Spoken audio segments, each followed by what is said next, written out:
सबसे ज्यादा जो डेथ्स होती हैं, अमवात होती हैं, वो दिल की हार्ट अटैक की वजह से होती हैं। दिल का अटैक जो पड़ता है, दिल का दौरा पड़ता है, उसकी वजह से होती है। और इस वीडियो के एंड में कुछ 8-9 आपको ऐसी चीजें बताऊंगा जिसको आप प्रिवेंट कर सकते हैं, रोक सकते हैं, क्योंकि ये सब लिंक्ड है आपकी शरियानों से, आर्टरी से, उसमें जो सोजिश होती है उससे। और आज एक बहुत इंपॉर्टेंट टॉपिक पे मैं बात करने वाला हूँ, सोजिश जो हो रही है आपकी शरियानों में, और यही कैल्सिफिकेशन हो रही है, वहां ब्लॉकेड हो रही है, और क्यों रुकावट हो रही है, और क्यों हार्ट अटैक होता है, इसको किस तरह रोकना है, इसके बारे में थोड़ा सा आपको बता। इसके अंदर शरियानों के अंदर प्लेग बनते हैं। प्लेग जो है वो एथ्रोस्क्लेरोटिक प्लेग होते हैं। इसको आम फहम जुबान में कहते हैं कि कोई चीज कोलेस्ट्रॉल जाके रुकावट हो जाती है उसकी। तो ये खाली कोलेस्ट्रॉल नहीं होता, इसमें 3 चीजें होती हैं। इसके अंदर प्रोटीन्स होते हैं जो फाइब्रोसिस भी कराते हैं, कैल्शियम होता है और कोलेस्ट्रॉल होता है आपका। तो ये 3 चीजें मिलकर प्लेग बनाती हैं, और ये बनती क्यों है? सोजिश की वजह से। सोजिश की बहुत से मैंने वीडियोस बनाई हैं, उसमें भी आप देख सकते हैं।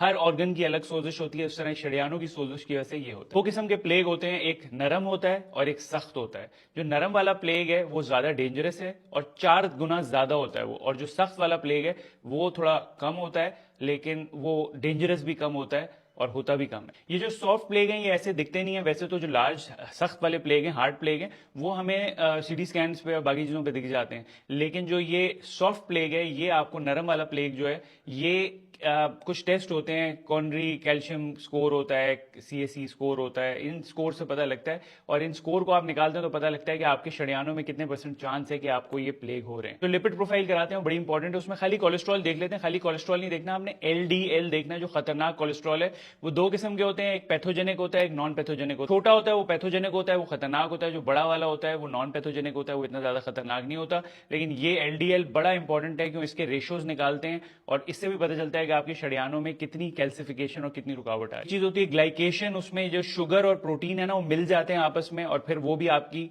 सोजिश और इन्फ्लेमेशन कराती है शरियानों। एक अल्ट्रासाउंड डॉपलर होता है, यहाँ पे हम प्रोब रखते हैं और डॉपलर अल्ट्रासाउंड कराते हैं। उसमें हम शरियानों को देखते हैं कि उसमें कितनी कैल्सिफिकेशन है। ये भी तकरीबन 99% सेंसिटिव होता है, लेकिन ये बड़े और हार्ड वाले जो प्लेग हैं उनको पिक करते हैं। एचडीएल जो है वो एक और टेस्ट होता है आपकी लिपिड प्रोफाइल के अंदर। एचडीएल जो है वो अच्छा कोलेस्ट्रॉल है और वो ज्यादा होना चाहिए, क्योंकि ये आपकी शरियानों को साफ करने में मदद करता है, और जो बुरा एलडीएल है उसको भी कम करता है। एक और चीज होती है ट्राइग्लिसराइड्स, उस पर भी नजर रखने की जरूरत होती है, क्योंकि ट्राइग्लिसराइड्स वो चीजें जो आप खा रहे हैं, जो आप कार्बोहाइड्रेट खा रहे हैं, वो सेहत के लिए अच्छा नहीं है। कुछ टेस्ट होते हैं जो कि आपको ये प्लेग्स के बारे में बताता है। लाइपोप्रोटीन इंसुलिन रेजिस्टेंस, ये बड़ा इंपॉर्टेंट टेस्ट होता है। ये बताता है कि शरियानों में प्लेग्स बन रहे हैं या नहीं बन रहे। अब मैं आपको वो न्यूट्रिएंट्स बताऊंगा जिससे आप ये शरियानों की सोजिश और ये जो प्लेग्स बन रहे हैं इसको कैसे रोकें। इग्नोजिनॉल, ये जो पाइन के दरख्त होते हैं, जो अक्सर हमने मरी में भी देखे हैं, उन दरख्तों का जो जड़ होती है, जो दरख्त का मेन बेस होता है ना, उसको निकाला जाता है, उससे ये एक्सट्रैक्ट निकाला जाता है। 150 ग्राम आप अगर ये रोजाना लें तो ये सोजिश और ये जितने भी आपके प्लेग्स बन रहे हैं इसको रोकने में बहुत मदद करता है। और ये जो है, जो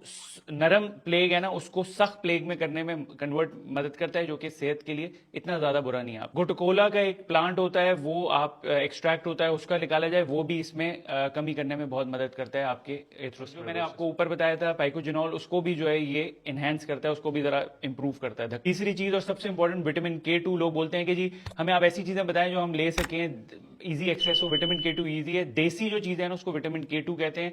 कि जो आप देसी मुर्गी और बकरा और बाकी चीजें खाते हैं, उनसे ये होता है कि वो ग्रास फेड हो, वो घास खाने वाले जानवर हो, तो ग्रेन ना खाएं, घास खाएं। तो वो अगर जानवर आप खाएं तो वो आपकी ये शरियानों की सोजिश और ये सारी चीजें कम करता है। ये चीज नेटोकाइनेज, वो भी बड़ी इंपॉर्टेंट चीज है, और ये आपकी ये जो एथ्रोस्क्लेरोसिस है उसको कम करता है। सोयाबीन जो होती है उसकी फर्मेंटेशन से निकाला जाता है, और ये जो थिकनेस होती है ना, आपकी जो मोटाई होती है शरियाने की, आर्टरी की, उसको मेंटेन करने में मदद करता है। पांचवी चीज नाइसिन है, विटामिन है, ये भी बहुत मदद करता है। छठी चीज टोकोट्रेनॉल, जिसमें विटामिन ई होता है। विटामिन ई भी बहुत सेहत के लिए अच्छा है और आपकी शरियानों की सेहत के लिए। सातवीं चीज बर्बरीन का एक प्लांट होता है, उसके एक्सट्रैक्ट्स निकाले जाते हैं, वो भी आपकी ये रुकावट को रोकता है। आठवीं चीज गार्लिक जो है वो बहुत अच्छा है। गार्लिक के बहुत फायदे हैं, और गार्लिक भी ये आपकी सोजिश और जितनी भी ये शरियानों की प्रॉब्लम उनको सही करने में मदद करता है।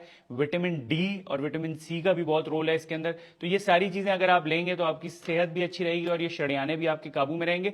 और ये मैं आज आपको इसलिए चीजें बता रहा हूं क्योंकि यही सारी शरियानों की प्रॉब्लम आगे जाके दिल का अटैक करती है, कोलेस्ट्रॉल बढ़ता है, कोलेस्ट्रॉल फंसता है वहां पे, और जाके फिर सडन अमवात और डेथ हो सकती है।